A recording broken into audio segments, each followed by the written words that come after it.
Starting a new business, where does your first dollar go? How do you keep it coming in? And how do you keep growing? That and more on Cash Flow.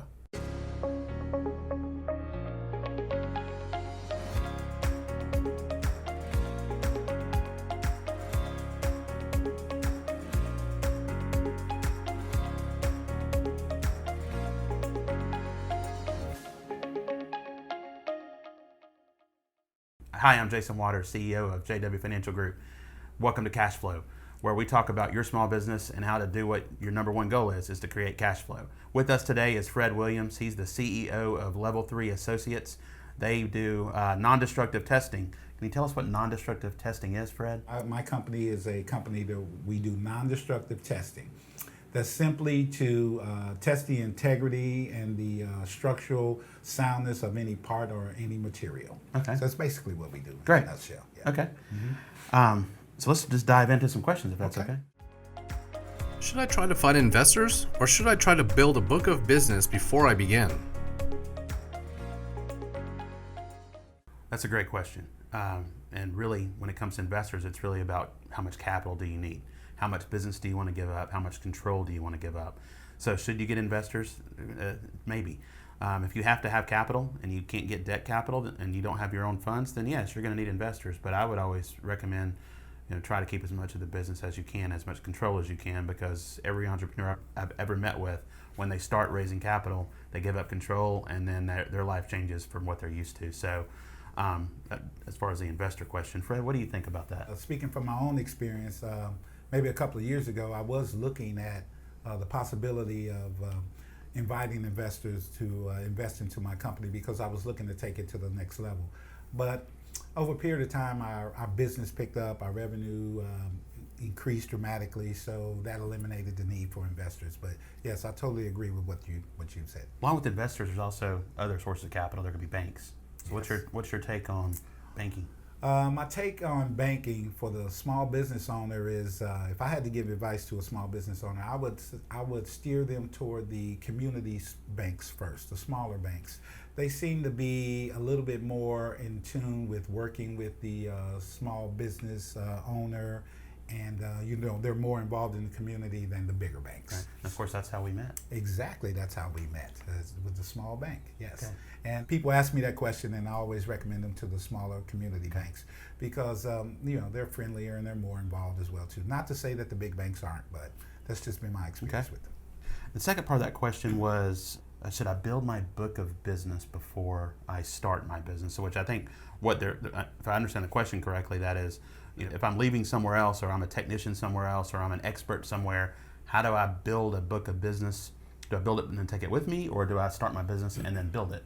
What are your thoughts on that? Well, that's a touchy situation as well too, because if you're working for someone and you decide to take business with you, you're taking your previous employer's customers or clients with you, and I don't recommend that. I recommend that you build your business based off of your own knowledge and experience, and if you're pretty good at what you do, then they'll come to you. You'll find the clients and the customers. Yeah, and we always have to say in that, got to be careful, make sure you do what's legal and ethical. Right? Absolutely, absolutely, yes. And I'm a firm believer in, as far as taking clients with you from a previous employer, if that's the if that's the direction that you're thinking that you want to go in, I wouldn't recommend that, because I believe that things don't succeed when you don't. But ultimately, if the client wants to go, they're going to go. Absolutely, right. Yes. So in that situation, you leave it up to the client.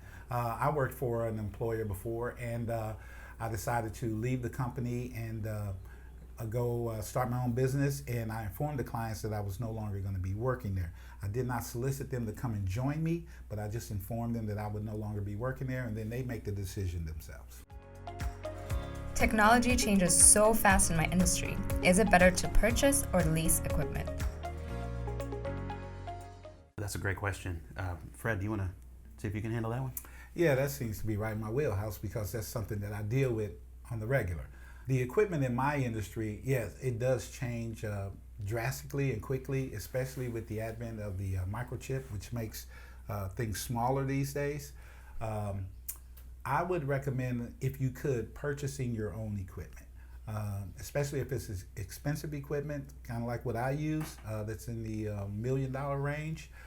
it's just so many more benefits to when you own your own equipment and versus leasing the equipment. So if it's very expensive, pricey equipment, if you have the opportunity or the funds or the resources to purchase it, then I'd recommend that you do that. So like yours is machine time Yeah. versus leasing purchasing. So if you, Right. from a financing standpoint, you have a capital lease, operating lease, Right. where a capital lease you're really purchasing it anyway. But- what yours is just paying per hour.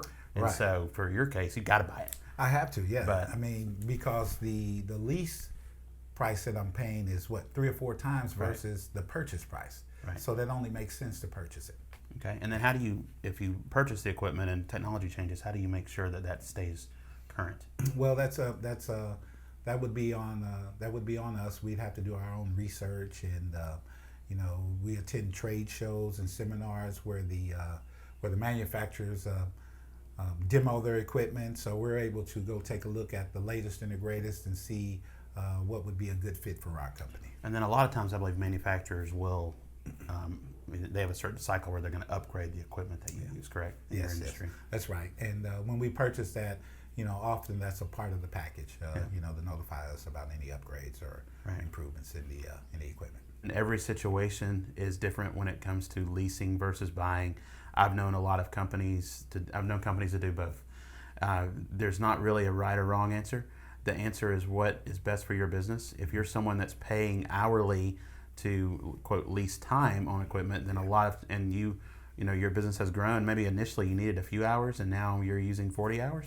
Yeah, you probably should buy your equipment. But if you're someone that, say you own a lot of vehicles and you use them and you need to keep up with the latest version for whatever you do, road work, whatever that is, then it might be better to lease and then turn it back in when it's done.